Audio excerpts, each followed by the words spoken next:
कैसे हैं बच्चों? आज हम अगले यूनिट पे जा रहे हैं। हमारा यूनिट 13 चल रहा है। तो इसके अंदर हम साउंड के बात करेंगे। एक प्रीवियस वीडियो रहती है वो हम शूट करके देंगे आपको, टेंशन मत लो। तो आगे आगे भी पीछे पीछे भी जहाँ जहाँ पढ़ा रहे हैं आप पढ़ते जाएं।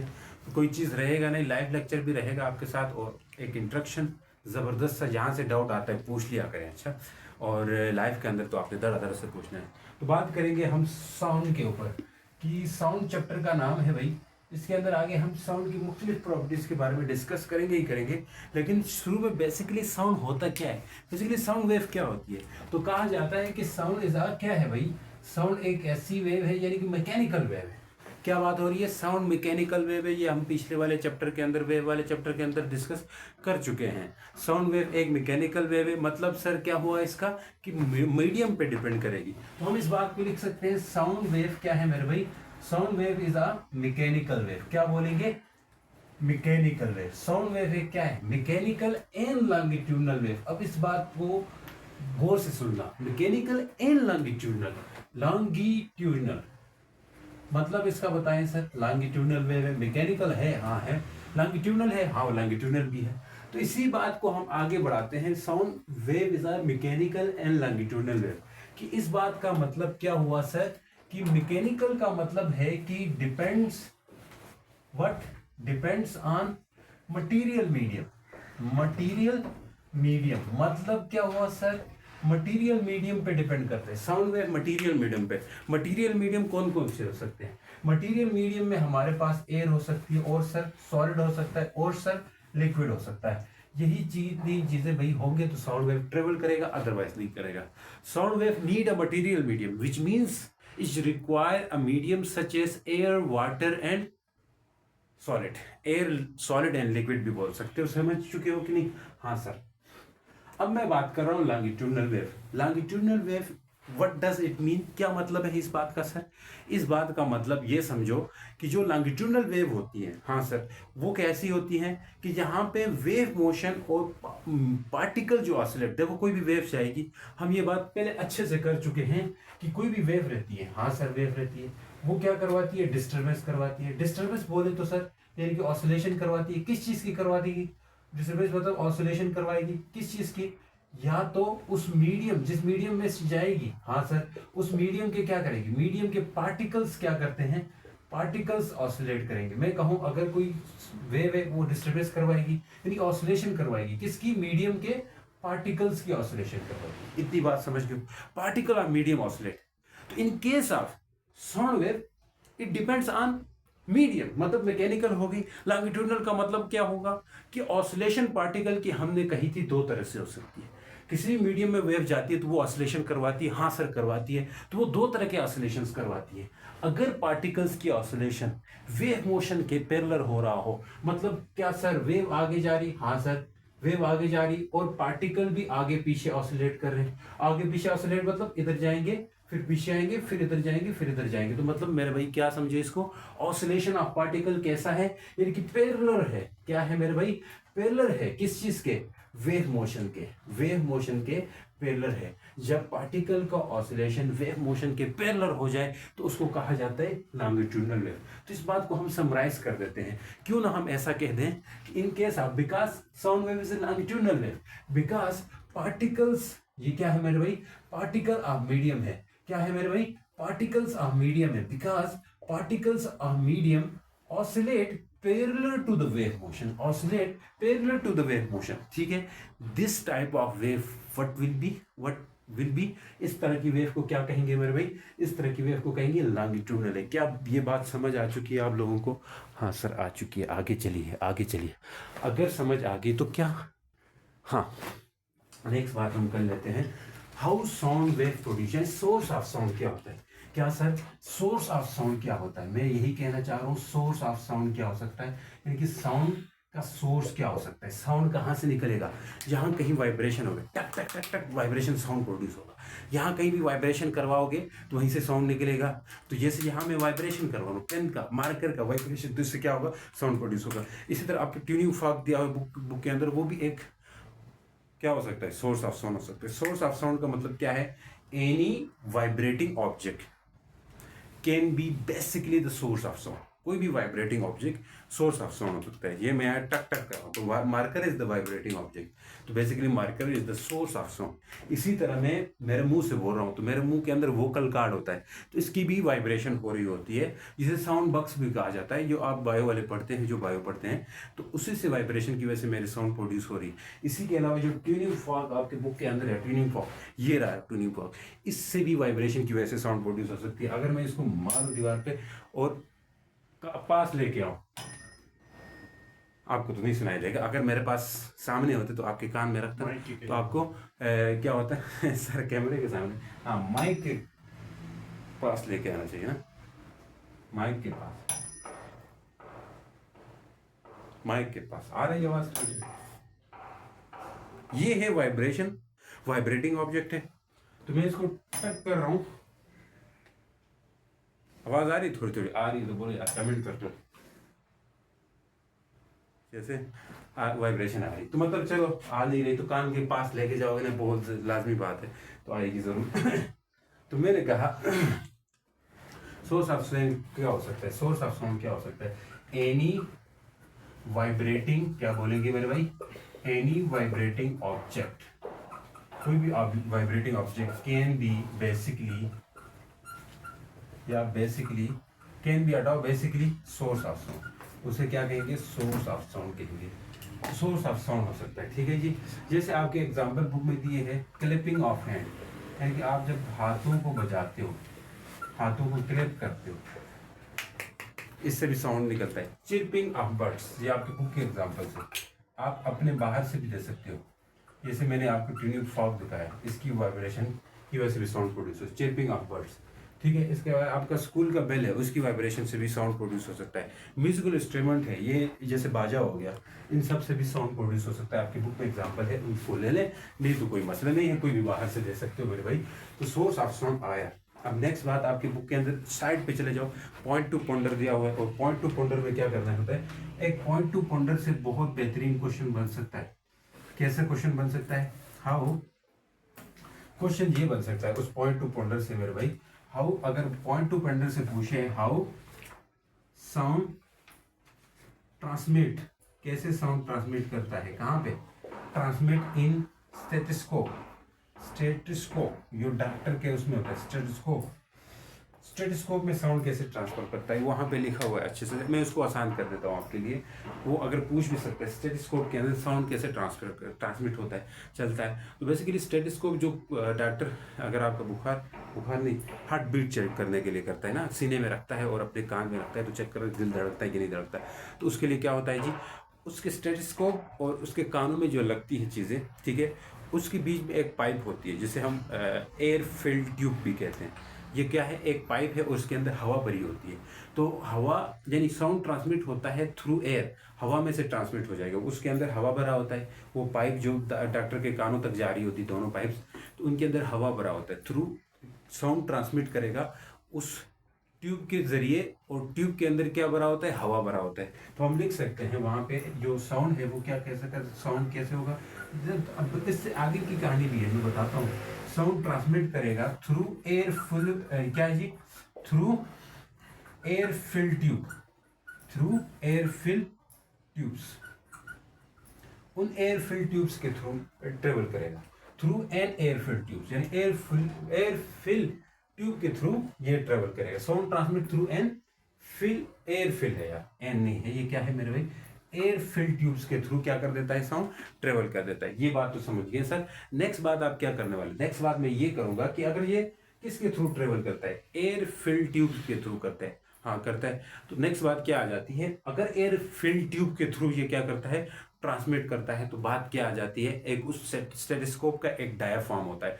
डायाफ्राम मतलब एक जो गोल सा होता है, जो गोल से जो ऐसे लगाते हैं, मतलब उसके आगे का मुंह क्या होता है, गोल तो होता है ना, किस तरह का होता है, गोल गोल गोल गोल गोल गोल गोल, मतलब ये तो भरा होगा ना, इस तरह होता है, लेकिन ऐसे रखता है, और इससे दो पाइप निकलती है, फिर डॉक्टर के कानों में जाती है। तो मतलब इस तरह का वो होता है, उसको कहते हैं डायाफ्राम। जो आगे से चपटा होता है, जो आगे से चपटा होता है, जो आगे से मतलब कह लें सर्कुलर होता है, ठीक है, एक ढक्कन जैसा होता है जो इसके ऊपर रखते हैं, तो फिर उसके आगे पाइप शाइप निकलती है, फिर जाके उसको वो ऐसे रखता है सीने में। ठीक है, अब सीने में ये कोई पाइप ही नहीं वो करता है, पाइप नहीं रखता है, उसके ऊपर डायफ्राम होता है। जैसे स्टेथोस्कोप के आगे का हिस्सा जो हमारे चेस्ट के ऊपर रखते हैं उसको कहते हैं डायफ्राम। तो वो डायफ्राम रखेगा, और डायफ्राम क्या करेगा, पिक करेगा। क्या चीज पिक करेगा, पिक करेगा बोलो, डायफ्राम क्या चीज पिक करेगा, वाइब्रेशंस पिक करेगा। जो हमारे दिल की वाइब्रेशंस है, दिल धड़कता है, हार्ट बीट की वाइब्रेशंस है, उनको पिक करेगा। उनको पिक करने के बाद वो एयर फिल्ड ट्यूब में से वो ट्रांसमिट होके उनके कानों तक जाएगी।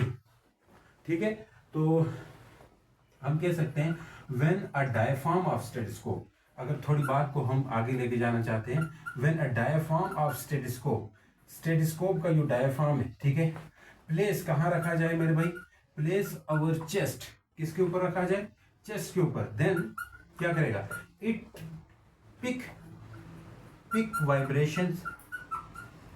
Vibration of sound to listener air. बस आसानी बताई मैंने, बाकी उसमें न जाए।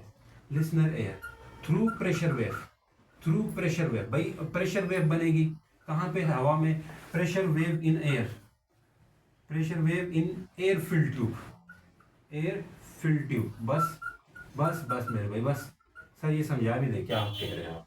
देखो, सबसे पहले डायफ्राम ऑफ स्टेथोस्कोप रखेंगे चेस्ट के ऊपर, देन ये पिक करेगी वाइब्रेशन ऑफ साउंड को, ठीक है, हमारे हार्ट की। Listener sound, vibration of sound किस कहां तक लेके जाएगी, लिसनर एयर, जो सुनने वाला है, डॉक्टर एयर भी लिख सकते हो, लिसनर एयर जो सुनेगा, ठीक है, आप डॉक्टर बन गए। थ्रू प्रेशर वेव, अब उस एयर फिल्ड ट्यूब के अंदर, जैसे हमने शुरू में कहा था, एयर फिल्ड ट्यूब के अंदर हवा होती है, तो उस एयर फिल्ड ट्यूब के अंदर प्रेशर वेव बनती है। प्रेशर वेव मतलब जैसे मैं बोल रहा हूँ, तो मेरे जो आगे हवा है इसके अंदर साथ साथ हवा के थ्रू हवा के पार्टिकल्स तो ऑसिलेट करेंगे, क्योंकि ये लॉन्गिट्यूडनल वेव है। तो हमने कहा था लॉन्गिट्यूडनल वेव में पार्टिकल तो कैसे करते हैं भाई, पैरेलल ऑसिलेशन करते हैं पार्टिकल्स, मीडियम पैरेलल ऑसिलेट करते हैं वेव मोशन के। वेव आगे जा रहा है तो ये आगे पीछे से ऑसिलेट करेंगे, ये वेव जा रही है, ये वेव जा रही है, ये वेव जा रही है, तो ये पार्टिकल है, मार्कर क्या है, मार्कर पार्टिकल है, तो पार्टिकल भी ऐसे ऑसिलेट करेगा। वेव तो आगे जाएगी, वेव आगे जाएगी, और पार्टिकल क्या करेगा, पार्टिकल ये ऑसिलेट कर रहा होगा आगे पीछे, पार्टिकल ये ऑसिलेट कर रहा होगा। तो हम कह सकते हैं पार्टिकल बीचों बीच ऑसिलेट कर रहा है और वेव आगे जा रही है। तो यहाँ पे भी क्या होगा, अब ये पार्टिकल जब ऑसिलेट कर रहा है, ये मार्कर ऑसिलेट कर रहा है, ये वेव है, मेरा ये वाला हाथ वेव है, तो ये पार्टिकल ऑसिलेट कर रहा है। जब ये पार्टिकल ऑसिलेट करेगा तो यहाँ प्रेशर कम ज्यादा प्रेशर तो होगा ही होगा, हाँ सर होगा। तो इस प्रेशर के बनने से प्रेशर वेव बनती, इसको डिटेल में आप एफएससी में और साथ साथ आगे भी टॉपिक आ रहा है उसके अंदर ये चीज डिस्कस करेंगे कैसे प्रेशर वेव बनती है, तो ज्यादा उसमें न जाओ, ठीक है जी। तो इस तरह ये स्टेथोस्कोप हवा को क्या करता है जी, साउंड को ट्रांसमिट कर देता है। नेक्स्ट बात क्या करने वाले सर, नेक्स्ट बात हम ये करेंगे हाउ साउंड प्रोड्यूस, साउंड कैसे प्रोड्यूस होता है। तो क्या है, हाउ साउंड प्रोड्यूस, कि साउंड कैसे प्रोड्यूस होता है। पहली बात तो the production of sound depends on vibration of object. कोई भी साउंड प्रोड्यूस होगा वो डिपेंड करेगा कि ऑब्जेक्ट कितना वाइब्रेट हो रहा है, मतलब जिस चीज़ से, जैसे देखिए प्रोड्यूस हो रहा है लेकिन बहुत कम हो रहा है, बहुत कम प्रोड्यूस हो रहा है, ठीक है। अगर मैं ऐसे कर दूँ तो ज़्यादा प्रोड्यूस, ये वाइब्रेशन ज़्यादा होगी इससे, ठीक है, वाइब्रेशन ज़्यादा होगी। तो वाइब्रेशन ऑफ ऑब्जेक्ट पे डिपेंड करता है मेरे भाई। तो हम लिख सकते हैं साउंड प्रोड्यूस किस पे डिपेंड करता है, वाइब्रेशन। तो हम लिख सकते हैं ये बात, प्रोडक्शन ऑफ साउंड किस पे डिपेंड करेगा मेरे भाई, production of sounds basically depend किसके ऊपर, depends on vibration of object. क्या कह रहे हैं, वाइब्रेशन ऑफ ऑब्जेक्ट, यानी ऑब्जेक्ट की वाइब्रेशन पे डिपेंड करेगा। हाँ बात समझ गए सर, ऑब्जेक्ट की वाइब्रेशन होगी तो साउंड जो है ना, साउंड की प्रोडक्शन भी उसी पे डिपेंड करेगी। ये बात समझ चुके हैं, यानी कि ऑब्जेक्ट वाइब्रेट कितना कुछ कर रहा है उस पर डिपेंड करते हैं, मतलब ये, और कुछ मतलब इसका नहीं है, ठीक है। नेक्स्ट अगर कहें कि साउंड प्रोड्यूस तो हो गया थ्रू, जब ये साउंड प्रोड्यूस होता है तो जो सोर्स ऑफ साउंड है depend on vibration of object. तो वाइब्रेटिंग ऑब्जेक्ट ही क्या कहलाता है, वाइब्रेटिंग ऑब्जेक्ट को ही हम क्या कहते हैं मेरे भाई, सोर्स ऑफ साउंड कहते हैं। तो वाइब्रेटिंग ऑब्जेक्ट क्या करेगा मेरे भाई, वाइब्रेटिंग ऑब्जेक्ट मतलब source of sound, vibrating object लिखूं या क्या लिखूं, या सोर्स ऑफ साउंड लिखूं, कोई एक बात है ना, एक ही बात है, सोर्स ऑफ साउंड या वाइब्रेटिंग ऑब्जेक्ट, ये एक बात है। सोर्स ऑफ साउंड क्या करता है, ट्रांसफर करता है साउंड एनर्जी को इन एयर में, ट्रांसफर करेगा साउंड एनर्जी और वो साउंड एनर्जी जो है ना वाइब्रेट करवाएगी particle of medium. Sound source of sound transfer करेगा साउंड एनर्जी को। भाई साउंड एनर्जी तो आगे जाती है, लेकिन वो दूर जाते जाते कम हो जाती है। जैसे मैं यहाँ से बोल रहा हूँ तो मेरी आवाज़ ऐसा नहीं है कि बहुत किलोमीटर दूर तक जा रही है, नहीं, बल्कि वो कुछ ही मतलब मीटर आगे जाके मेरी आवाज़ आगे नहीं जा पाती। क्यों सर?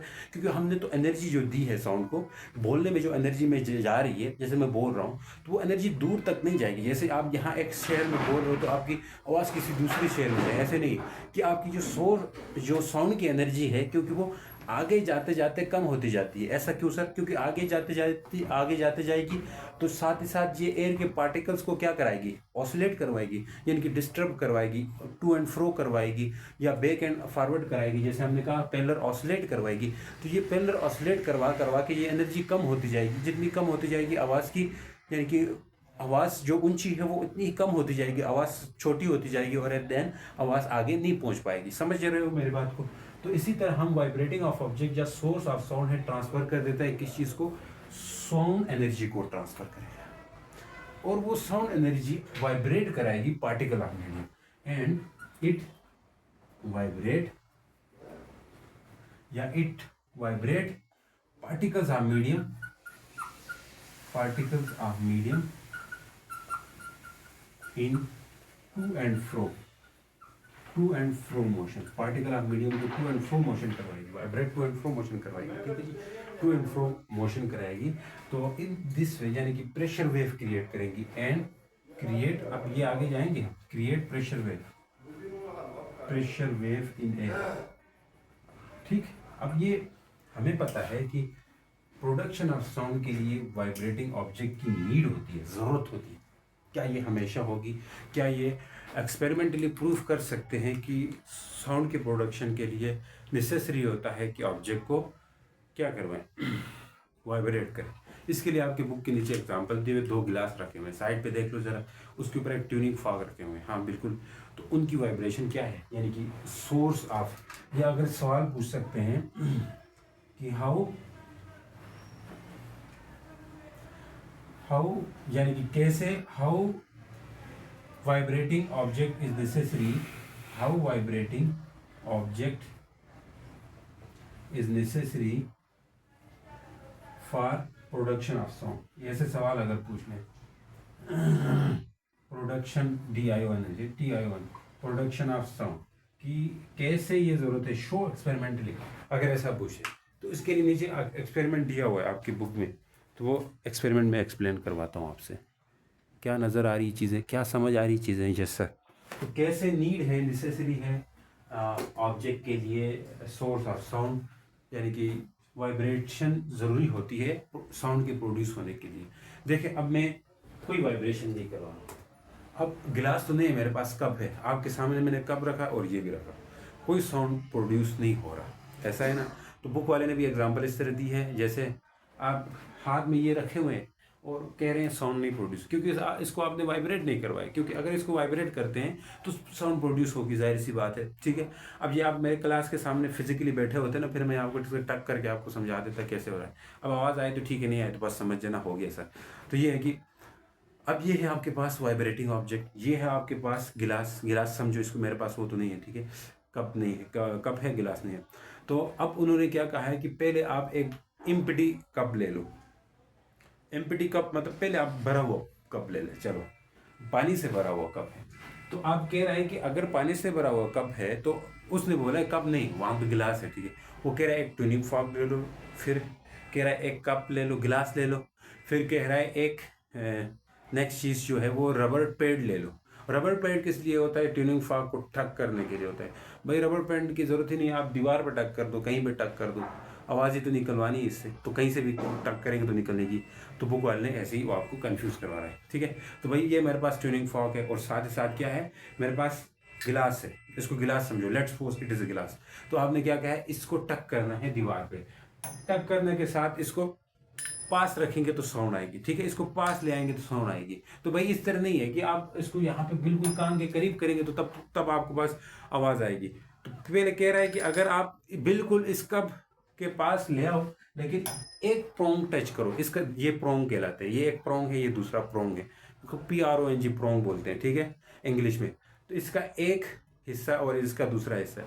तो बोल रहा है पहले ये वाला हिस्सा टच करो पानी के अंदर, पानी के अंदर डिप करो। पानी के अंदर ये डिप करेंगे तो आवाज़ थोड़ी कम हो जाएगी, क्योंकि अंदर वेव बन रही, मैं आपको दिखा नहीं सकता, उस तरह कैमरा है ही नहीं, तो वेव बन रही है अंदर, ठीक है जी, सपोज करो। फिर अगर मैं दूसरी बार दोनों प्रोंग टच करूँ, दोनों को अंदर करूँ, तो और बड़ी वेव प्रोड्यूस होगी और इसका आवाज़ थोड़ा ऊंचा हो जाएगा। तो ये आप समझो, लेट्स सपोज। फिर कह रहा है इस पानी को गिरा दो। हाँ मैं गिरा रहा हूँ, पानी को मैं गिराया। अब कह रहा है बगैर पानी का टक करो जी। बगैर पानी का टक करेंगे तो आवाज़ नहीं आएगी, कम आएगी, ठीक है। तो इसका मतलब ये है, बस इस तरह का एक्सपेरिमेंट है। तो आपने बोलना है let's suppose we have a glass and tuning fork, when we vibrate this tuning fork and put a tuning fork over the water, then high sound will produce after throw the water outside। ठीक है, पानी को गिराया फिर उसको खाली रखा तो आवाज़ इतनी नहीं आई। इट्स मीन कि for production of sound vibrating object is compulsory and necessary. Yes, अगर ऐसा जवाब आता है तो ऐसे जवाब दे देना मेरे भाई। तो समझ गए हो, उम्मीद करता हूँ। नेक्स्ट चीज़ हम आपको समझाने जा रहे हैं वो है मेरे भाई, क्या है कि प्रोपगेशन ऑफ साउंड। ये काफ़ी इंपॉर्टेंट टॉपिक है, इसको ऐसे मत समझो इसके अंदर कोई एक क्वेश्चन बनता है, बड़ा फेमस क्वेश्चन है, वो क्वेश्चन आप समझो। बाकी टॉपिक एज इट थ्योरेटिकल है, इतना ऐसे मुश्किल नहीं है। यहाँ प्रोडक्शन ऑफ साउंड ये चीज़ें आपने समझ ली, इसके आगे ये ऑब्जेक्ट, ये एक्सपेरिमेंट था, हो सके आप स्कूल वगैरह में अपने लैब में भी कर दो ये चीज़, नहीं तो यहाँ पे आपको कुछ कुछ समझ आ गई तो ये भी बहुत है भाई। इसकी अंग्रेजी लिखनी आपको आनी चाहिए। तो आगे सर, आगे चले, चीज़ों को रट के बताए बैठेंगे तो नहीं होगा ना। हमको मिली आपसे खुशियाँ, पता नहीं क्या था। अब नेक्स्ट चीज़ हम क्या करने जा रहे हैं, यानी कि प्रोपगेशन ऑफ साउंड। क्या है सर? प्रोपगेशन, प्रोपगेशन पर स्पेलिंग क्या है? देखो, प्रोपगेशन है, ऐसी प्रोपगेशन ऑफ साउंड है, लेकिन शुरू में कुछ और भी है, वो आप सोचो। बस यही मतलब है, साउंड कैसे प्रोपगेट करते हैं।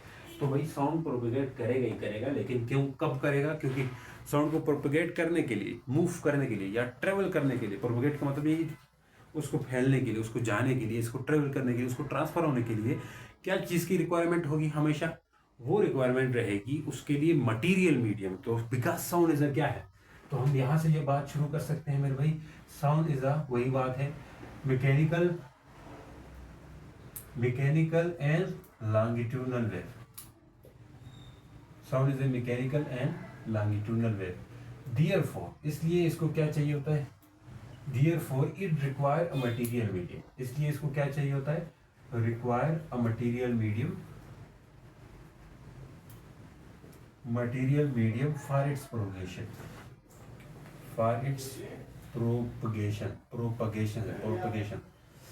अब जैसे एक बड़ा मशहूर क्वेश्चन पुरानी बुक्स में हुआ करता था कि why sound can not travel on moon, या why sound can not travel on vacuum. Why, अब ये सवाल पूछते हैं, why sound can not travel या प्रोपगेट ऑन मून या वैक्यूम। मून या फिर कह लें वैक्यूम। वैक्यूम जो खला है उसके अंदर, खाला नहीं है, ठीक है, खला है, इस तरह वाला खला, जो खला है, ठीक है, हमजा आता ही नहीं आता, खला है, उसके अंदर साउंड जो है वो क्या करता है मेरे भाई? साउंड जो है ट्रेवल नहीं करता, या यूँ कह लें कि मून के ऊपर नहीं ट्रेवल करता। वजह क्या है? तो इसकी सिंपल सी वजह बोलोगे, यही जवाब। Because sound is a longitudinal and mechanical wave, it require a material medium for its propagation. As on the vacuum और on a moon there is no material medium such as air. ठीक है जी, air नहीं है। तो अब देखो, उस चांद की जो ज़मीन है उसके अंदर तो साउंड ट्रेवल करेगा मेरे भाई, लेकिन ऊपर नहीं करेगा, एयर नहीं है। This is no material such as air, therefore sound can not travel on a moon. अगर वैक्यूम की बात करें, आप बोले वैक्यूम में तो कुछ भी नहीं होता, चांद के ऊपर फिर मट्टी वगैरह होती है, सॉलिड चीज़ होता है, तो वहाँ पे ट्रेवल कर सकता है। दूसरी तरफ हवा नहीं है तो फिर नहीं करेगा, चांद के सरफेस के ऊपर नहीं करेगा, ओवरऑल चांद के अंदर होता है, क्योंकि चांद एक मटीरियल ऑब्जेक्ट है। नेक्स्ट, वैक्यूम की बात करें, बोले there is no material medium on vacuum such as air, solid, gas, कुछ भी नहीं है, लिक्विड कुछ भी नहीं है।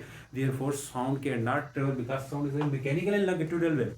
बात समझो कि नहीं समझो? हाँ सर, तो ये क्वेश्चन आ सकते हैं। मैंने कहा इस क्वेश्चन के लिए नहीं रुकना आपने, इसके आगे एक और क्वेश्चन है, वो एक्सपेरिमेंटली शो करना चाह रहा है कि because show that bye experimentally experimentally ये चीज़ शो करो कि actually sound need a material medium for it's propagation. ये चीज़ एक्सपेरिमेंटली शो करो। तो वो एक्सपेरिमेंटली शो करने के लिए एक ऐसा आपको नीचे दिया हुआ है, ठीक है। एंड ये आप पूछ सकते हैं, ये पुराने सालों में पूछे गए मेरे भाई। तो उन्होंने यहाँ पे एक वो दिया हुआ है, गिलास जार दिया हुआ है। गिलास जार के नीचे एक वैक्यूम पंप है। ये आपके पास क्या है मेरे भाई? वैक्यूम पंप है। तो वैक्यूम पंप के अंदर क्या है? बेल है। तो इसके अंदर आपने बेल रखा हुआ है। ये इलेक्ट्रिक बेल है मेरे भाई, इलेक्ट्रिक बेल है। ये पुरानी बुक्स में वो हुआ करता था, अब यहाँ पे भी है। तो इसको मुश्किल मत समझो, बड़ी आसान बात है। तो इस इलेक्ट्रिकल बेल को हमने पहले रिंग किया। इसके अंदर हवा होती है, हाँ हवा होती है। अब वैक्यूम पंप का मतलब है एयर को बाहर निकाल देना। तो एयर को हमने फिलहाल नहीं निकाला, ठीक है। Initially when there is air inside the glass jar, शुरू में जब गिलास जार के अंदर हवा थी, at that time when bell was rang, जब बेल को बजाया गया, देन साउंड विल प्रोड्यूस, ठीक है जी। ऑन साउंड प्रोड्यूस होगी, साउंड है प्रोड्यूस करने हो गई, साउंड विल प्रोड्यूस, अच्छा साउंड होगी, प्रोड्यूस होगी, बिल्कुल होगी, ठीक है जी। साउंड प्रोड्यूस होगी, ठीक है। आफ्टर, अब देखो साउंड प्रोड्यूस होगी, it means that whenever there is air then sound will be listen, then sound will be hear, ठीक है। साउंड को सुना जाएगा। तो when air inside the glass jar is removed by vacuum pump, जब air inside the glass को remove करवा दिया जाए वैक्यूम पंप के, with the help of vacuum pump, then inside the glass jar क्या होगा? Vacuum will create, inside the glass jar vacuum will create, ठीक है। देन इलेक्ट्रिक बेल रंग, जब इलेक्ट्रिक बेल को फिर रंग किया जाए, रिंग नहीं होगा, रंग होगा, ठीक है। फिर रिंग किया जाए तो फिर क्या होगा? नो साउंड विल प्रोड्यूस, कोई हवा, कोई साउंड प्रोड्यूस नहीं होगा, because sound need a material medium for its propagation, because there is no material medium inside the glass jar, therefore no sound will produce। तो ये अंग्रेजी लिख दोगे। इसके साथ ये लाजमी पूछते हैं हमेशा कि show experimentally it is show that sound need a material medium. वाकई में साउंड को एक मटेरियल मीडियम की जरूरत होती है कि आप एक्सपेरिमेंटली शो करें। तो ये एक्सपेरिमेंटली हमने शो कर दिखाया। उम्मीद करता हूँ समझ आए। मिलते हैं नेक्स्ट लेक्चर के अंदर, तब तक के लिए गुड बाय, अल्लाह हाफिज़।